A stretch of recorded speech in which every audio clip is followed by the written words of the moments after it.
Good evening, नमस्कार। आज Maharashtra line का सिटीज का डेमोक्रेटिक राइट्स के ऊपर चर्चा करेंगे। पार्ट वन है ये। सबसे पहले हमें देखना है हमारे फंडामेंटल राइट्स के ऊपर चर्चा करेंगे। Fundamental we have 6 fundamental rights.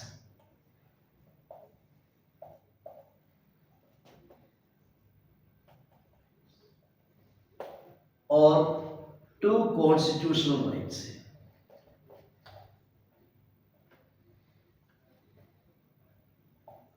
सबसे पहले हमें देखना है फंडामेंटल राइट से राइट टू इक्वालिटी।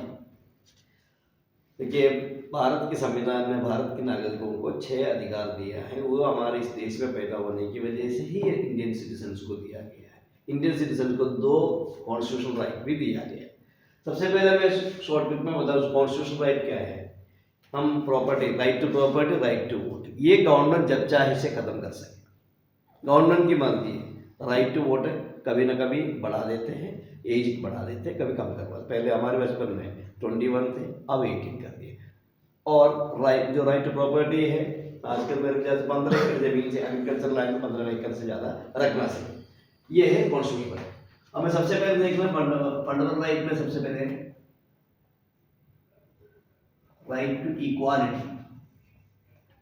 ये इक्वालिटी का मतलब बराबर, सारे व्यक्ति बराबर। प्राइम मिनिस्टर जो हमारे जो एक साधारण व्यक्ति से प्राइम मिनिस्टर तक एक ही नियम चल, all are equal before the law.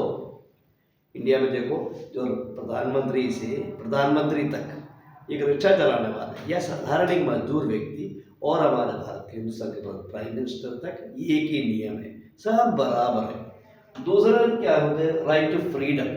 हम अपने मन की बात करने के राइट है। हम इंडिया में कहीं भी जाकर रहने की राइट है। हमें किसी भी काम करने का राइट है। और हमारे जो दिल की बातें और पीसफुल मैनर में शांत रूप से हम अपने रिलीजियस कार्यक्रम जैसे पूजा पाठ करना, हवन करवाना या जुलूस निकालना है, मीटिंग करना है, शांत रूप से, मतलब किसी अहिंसा से नहीं, अहिंसा के रूप में, हिंसा के रूप में नहीं है। अब पब्लिक को डिस्टर्ब ना होना चाहिए। हम राइट टू फ्रीडम है। दूसरा है राइट अगेंस्ट एक्सप्लॉइटेशन है। हमें कोई शोषण करते हैं या किसी बच्चे को 13 साल से नीचे वाले बच्चों से या किसी लेडी से किसी पटाखे की फैक्ट्री ऐसे जो खतरनाक काम करवा देते हैं या कम तनख्वाह में काम करवाने, ये सब राइट अगेंस्ट एक्सप्लॉइटेशन एक्ट में हम उसके कोर्ट में जाकर हम अपने अधिकार को छीन सकें। तीसरा, फोर्थ देखिए, right to freedom of religion. India में देखिए, कोई भी व्यक्ति अपने रिलीजन को अपना सके, नया रिलीजन ले सके, रिलीजन ना रहे, रिलीजियस पीपल है। देखिए, आप अपने रिलीजन को रख सके, आप अपने रिलीजन को बढ़ावा दे सके, लेकिन आपका इसके साथ आप दूसरे के रिलीजन को बुराई करने की राइट नहीं है। आपको रिलीजियस के रूप में रह भी सके, रिलीजन के आप छोड़ भी सके। आपको पूरी तरह से भारत सरकार ने किसी भी पर्टिकुलर, इंडिया में ऐसे कोई पर्टिकुलर रिलीजन नहीं है, हमारा कंट्री एक्सेप्ट हो गई। पांचवा देखिए, कल्चरल एंड एजुकेशनल राइट है। देखिए, जो अल्पसंख्यक होते हैं, जो मुस्लिम से, क्रिश्चियन से, पंजाबी है, ऐसे लोगों में अपना स्कूल चलाने के लिए राइट दे रखा है।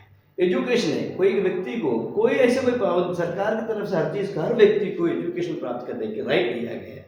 कल्चर, अपने अपने कल्चर, आप अपने रीति रिवाज में रह सकें, तो भारत सरकार ने आपको ये परमिशन दे रखा है कि आप अपने रीति रिवाज के अनुसार अपना सब रह सकें।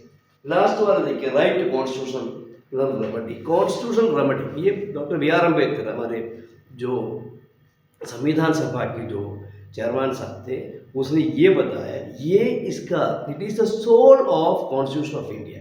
क्योंकि यदि हमारे ये पांच हमारे पास फंडामेंटल राइट्स में किसी भी तरीके से गवर्नमेंट या पुलिस या एडमिनिस्ट्रेशन को डिस्टर्ब किया है, हम हाई कोर्ट या सुप्रीम कोर्ट में जाके डायरेक्ट अपना अधिकार को प्राप्त करने की एक ये बनाया हुआ एक मानव अधिकार में ये बना रखा है, राइट टू कॉन्स्टिट्यूशनल रेमेडी। कल इसका सेकंड पार्ट हम आपको बताएंगे।